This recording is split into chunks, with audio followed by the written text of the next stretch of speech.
రేపు కాకపోతే ఇప్పుడు మళ్ళీ అడుగుతున్నాను, ఎందుకు వచ్చారు ఇక్కడికి? ఇక్కడికి అంటే ఈ నేల మీద ఎందుకు వచ్చారు? ఇక్కడికి నువ్వెందుకు రావాలి? నిర్ణయించుకో, ఈ క్షణమే నిర్ణయించుకో. రేపటి రోజున ఏం అవ్వాలనుకుంటున్నావు?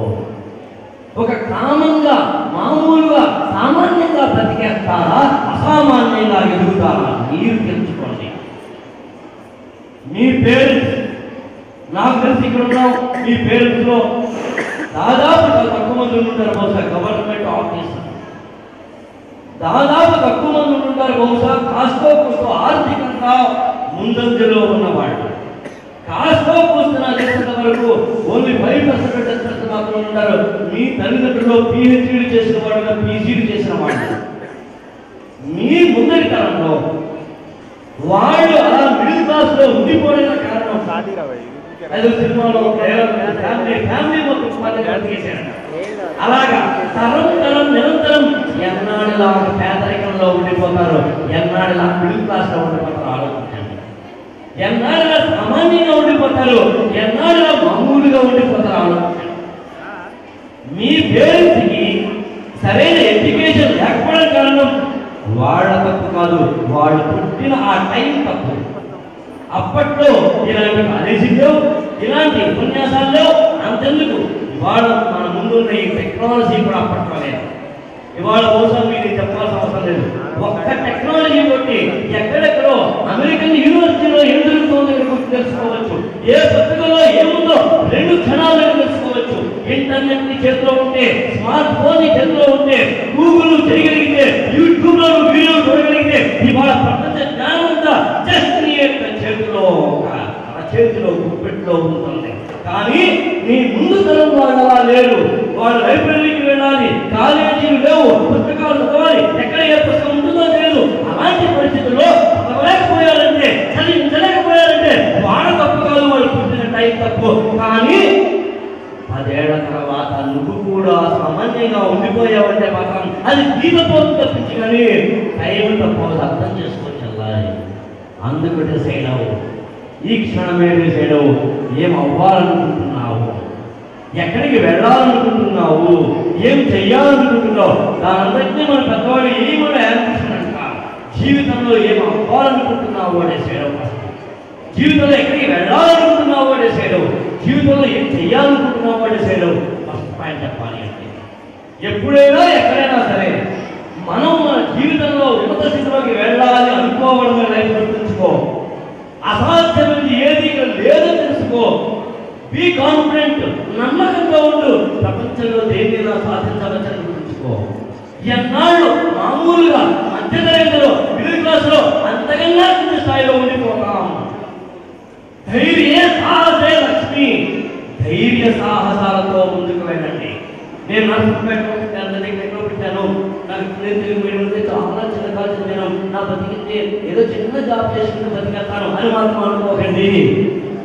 ఎదగండి. ఇంతింతై పట్టింతై మరియు దానంతై అబో వీధి పెడుతాయి మన ఆక్రమణలంతాయి ప్రభావసిపోయినట్టుగా ఎదగడం మొదలు పెట్టండి. జీవితంలో ఎదగడానికి కావాల్సిన అవకాశాలు మీ జనరేషన్కి ఉన్నాయని గుర్తుంచుకోండి. ఇంతవరకు నేను చెప్పాల్సిన సీరియస్ పాయింట్ చెప్పాను కదా.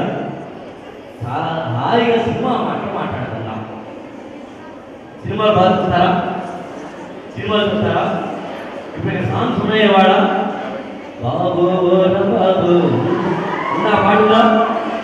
మందులోడా ఒరిమయనోడా పాడుందా లేదా? ఉన్నాయి కదా, పాటలు ఉన్నాయి కదా. సినిమాలు బాగా చూస్తారా? ప్రభాస్ ఫ్యాన్స్ అన్నారు. ప్రభాస్ హీరో, ప్రభాస్. పవన్ కళ్యాణ్, అల్లు అర్జున్, మహేష్ బాబు,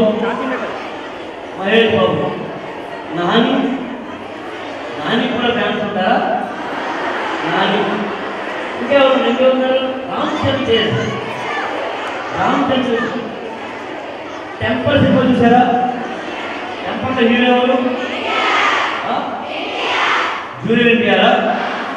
అంత heroine, director, Temper cinema director Puri Jagannath. Puri Jagannath ఊరి పేరు వ్యక్తి పేరా? వ్యక్తి పేరు. Okay okay okay. జులై సినిమాలో ఉంటాయి కదా మాట జులై సినిమాలో రామచంద్రుడు ఎలా చెప్తారు? రామచంద్రుడు కదా ఎవరు? అల్లు అర్జునుడు ఎలా చెప్తారు? గంట పట్టాలంటే ఎలా, కొట్టేయాలంటే ఎలా? అది అల్లు అర్జున్ చెప్పాడా? అల్లు అర్జున్ చెప్పింది కాదు. ఎవరు చెప్పారు? రాజదత్త. అదే సినిమా నీ బయట ఉంది మీ ఇంటికి ముందు గేటు అది. అందులోనే ఇంకో సినిమా ఆ సినిమా అది. ఆ సినిమాలో యాక్చువల్గా ఆ హీరోయిన్ త్రిష నటించినప్పుడు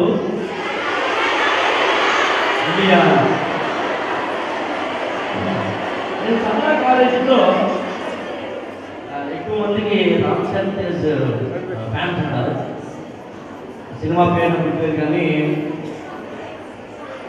హీరోయిన్ ఏమో ఫస్ట్ ఉంటుంది, హీరో ఏమో గుర్రమే ఉంటాడు. ఆ హీరోయిన్ కాజలే కదా. ఇప్పుడు అందరూ ఒకసారి చూడండి, నాకేసి క్షణం మాత్రమే. నేను ఇక్కడ ఎందుకు వచ్చాను, జీవితంలో ఎదగండి, ఏ పెట్టుకోండి, డిగ్రీ అయిందని ఏం చేయాలో ఇప్పుడే డిసైడ్ అవ్వండి. మిడిల్ క్లాస్లో కాదు హైయెస్ట్ క్లాస్కి వెళ్ళే ప్రయత్నం చేయండి. మీరు చాలా గొప్పవాడైతే జాతి ఉపయోగం, ఆడపిల్లగా పుట్టడం అనేది చాలా గొప్పవారం అని చెప్పినప్పుడు మీరు ఎలా ఉండాలి?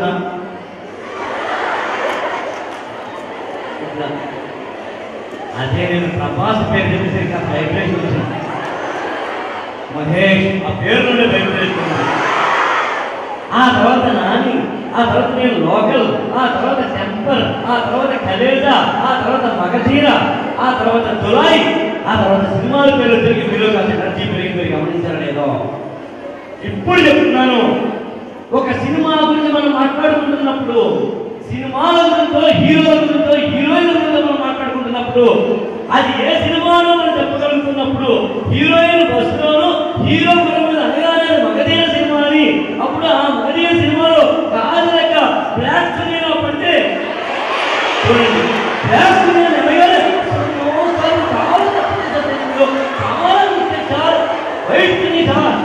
అరే బాబా, ఒక సినిమాలో ఒక హీరో గురించి చెప్తుంటే, ఒక డైలాగ్ చెప్తుంటే, ఒక హీరోయిన్ గురించి చెప్తుంటే బ్లాక్ సినీ కూడా మీకు గుర్తొచ్చింది కదా. ఇప్పుడు నేను అడుగుతాను కదా, టెక్స్ట్ బుక్ లో ఏదైనా మీరు పీజీ చేసిన బయాలజీ కానీ జువాలజీ గురించి కానీ కెమిస్ట్రీ గురించి కానీ అడిగితే ఆర్గానిక్ కెమిస్ట్రీకి ఇనార్గానిక్ కెమిస్ట్రీకి తేడా ఎంతమంది చెప్పగలం? జువాలజీలో ఒంటె కాలేమో ఎలా ఉంటుంది, పిల్లి కాలు ఇంతే ఉంటుంది, కారణం ఏమిటి అని ఎంతమంది చెప్పగలం? అసలు మానవుడికి ఎవల్యూషన్ సంబంధించి ఒక చింపాంజీకో కోతికో మనకి ఉన్న రిలేషన్ ఎంతమంది చెప్పగలం? ట్రిగోనోమెట్రీ సిద్ధాంతం చెప్పగలం. For every action equal opposite action Newton third జీవితంలో ఎలా ఉపయోగపడుతుందో చెప్పగలం. క్లాసుల్లో మనం ఎలా ఉంటాం, సినిమా హాల్లో ఎలా ఉంటాం? సినిమా హాల్లో మనం ఉండే విధానం వేరు, క్లాసులో ఉండే విధానం వేరు. సినిమా హాల్లో మనం ఒక విధంగా ఉంటాం, క్లాసులో వేరే విధంగా ఉంటాం. క్లాసు చెప్తున్నప్పుడు అది ఎవరైనా సరే, ఇది టీచర్ ఇది లెక్చరర్, క్లాస్ చెప్తున్నప్పుడు మనం ఉండే విధానం వేరు. ఇలా కూర్చుంటాం, క్లాస్లో ముందు ఇలా కూర్చుంటాం, లెక్చరర్ గారు వస్తారు,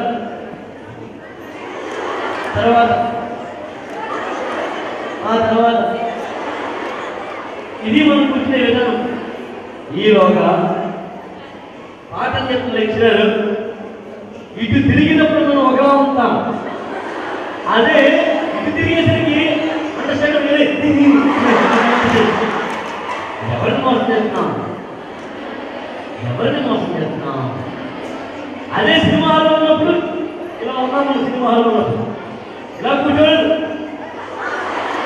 ఎవరైతే తప్పో ఎవరో అడుగు తప్పో తప్పో మన కాన్సన్ట్రేషన్ అంతా మన పంచేంద్రియాలని, మన మనస్సు, మన హృదయం, మన ఆత్మ, మన గుండె అన్నీ ఒక సినిమా మీద మాత్రం పెట్టాం. మన జీవితాలకు ఉపయోగపడే సినిమా కోసం ఏమో ప్రాణాలు ఇస్తామా?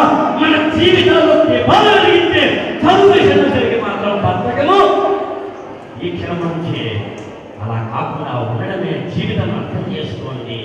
ఎప్పుడైతే మహావృక్షమైతే కొమ్మలు కొమ్మలుగా రెమ్మలు రెమ్మలుగా విచ్చుకుని ఉంటే అదే ఒక మహావృక్షమై కొంతమందికి గూడునిస్తుంది, కొంతమందికి కూడునిస్తుంది, కొంతమందికి తినడానికి పళ్ళు కాయవేస్తుంది, అంతకన్నా మించి కొంతమందికి నీడనిస్తుంది. పడిపోయిన తర్వాత కూడా ఆ చెట్టు ఒక ఇంటికి సింహద్వారం అవుతుంది, ఒక ఇంటికి గడప అవుతుంది. బొమ్మ చెక్కితే బొమ్మ అవుతుంది, కొలిచి మొక్కితే అమ్మ అవుతుంది. నువ్వు మామూలు మొక్కలా ఉండిపోదలుచుకున్నావా, మహావృక్షం వదలుచుకున్నావా తేల్చుకో. నువ్వు ఇక్కడ మామూలుగా ఒక చిన్న జాబు చేస్తూ ఉండిపోతావా? ఇదే హాల్లో దాదాపుగా ఒక 2000 మంది ఉన్నారనుకుంటే రేపటి రోజున 2000 మంది సర్టిఫికేట్గా ఒక 5 ఏళ్లకు 10 ఏళ్లకు ఒక్కొక్కడు కంపెనీ పెడితే, ఒక్కొక్కడు ఒక ఐఏఎస్ ఆఫీసర్ అయితే, ఒక్కొక్కడు ఒక ఐపీఎస్ ఆఫీసర్ అయితే, ఒక్కొక్కడు ఒక ఎమ్మెల్యే అయితే, ఒక్కొక్కడు ఎంపీ అయితే, ఒక్కొక్కడు తమ తమ జీవితాల్లో చెట్టులాగా మహావృక్షాలుగా నిలబడగలిగితే నీకున్న నీ వల్ల ఒక 200 మంది 3 పూటల భోజనం చేయగలుగుతారు. అప్పుడు 2000 ఎంతమంది తరం తరం నిరంతరం వెలుగుల దివిటి నింపడానికి ఒక క్లాసు కారణమవుతుంది, ఒక నువ్వు కారణమవుతావు. అర్థం చేసుకో. మీ ముందు నిలబడి నేను కూడా నాకు ఐఏఎస్ 12 మార్కులు పోయింది. చాలా మంది ఎవరైనా కష్టం వచ్చింది కన్నీరు కారిస్తే అది చాలా కోపం వస్తుంది. పాల్కోలో అద్భుత పుస్తకాలు flowing river like flowing river అనే పుస్తకంలో ఒక పెన్సిల్ గురించి రాస్తాడు. పెన్సిల్ చెక్కితేనే కానీ రాయడం, చెక్కాలి అంటాడు. మనం కూడా అంతే, చెక్కబడాలి. ఎప్పుడైతే మన మీద మనకి ఒక జాలి, సెల్ఫ్ పిటీ వస్తుందో అప్పుడు పత్రం చాడైన లెక్క. నిన్ను నువ్వు ఎప్పుడు జాలిగా చూసుకోకు. ఒక ఊళ్ళో గుడిలో ఒక విగ్రహం ఉంది, విగ్రహంలో గడప ఉంది. గడపని అందరూ తనుకుని వెళ్ళిపోతారు, విగ్రహానికి మాత్రం దండం పెడతారు. ఓ రోజు అడిగింది గడప విగ్రహాన్ని, ఏమిటి చేసుకున్న తప్పేంటి, నువ్వు చేసుకున్న గొప్పేంటి? అందరూ ఏమన్నా తనుకున్నారు, నీకు మాత్రం దండాలు పెడతారు. అప్పుడు అందరూ విగ్రహం, అవునే దాదాపు 6 నెలల కిందట నువ్వు ఒక రాయివి, నేను ఒక రాయివి నర్సంపేటలో కేఎస్ఆర్ మహిళా కళాశాలలో నన్ను చెక్కడం మొదలుపెట్టారు. నన్ను చెక్కడం మొదలుపెట్టే అమ్మో చెక్కద్దు అనలేదు నేను, నిన్ను చెక్కడం మొదలుపెట్టారు. అమ్మో చెక్కద్దు అన్నావు. నేను ఇక్కడ కొడుతుండే బాబాయ్ కొట్టద్దు అన్నాను. కష్టపడి అమ్మో నా వల్ల కాదు అన్నాను. అందులో ఇటొక దెబ్బ అటుక దెబ్బ నాకు పెడితే గడపయ్యావు. కానీ నన్ను ఇక్కడ కొట్టారు కొడుతూనే ఉన్నారు. నా మీద పడ్డ ప్రతి ఉలి దెబ్బ నా కోసమేనని, నా మీద పడ్డ ప్రతి ఉలి దెబ్బ నేను అభ్యున్నతి సాధించేదిగాని, ఇంగ్లీష్ నేర్చుకున్నాను, సబ్జెక్ట్ నేర్చుకున్నాను, కమ్యూనికేషన్ నేర్చుకున్నాను. జీవితంలో ఉన్నత పథంలోకి వెళ్ళమన్నారు. ఒక్క మాట చెప్పాలంటే ఎంత కష్టపడుతున్నాను, అంతా కష్టపడ్డాను. అందుకు నేను విగ్రహమయ్యాను, నువ్వు గడపయ్యావు. అందుకు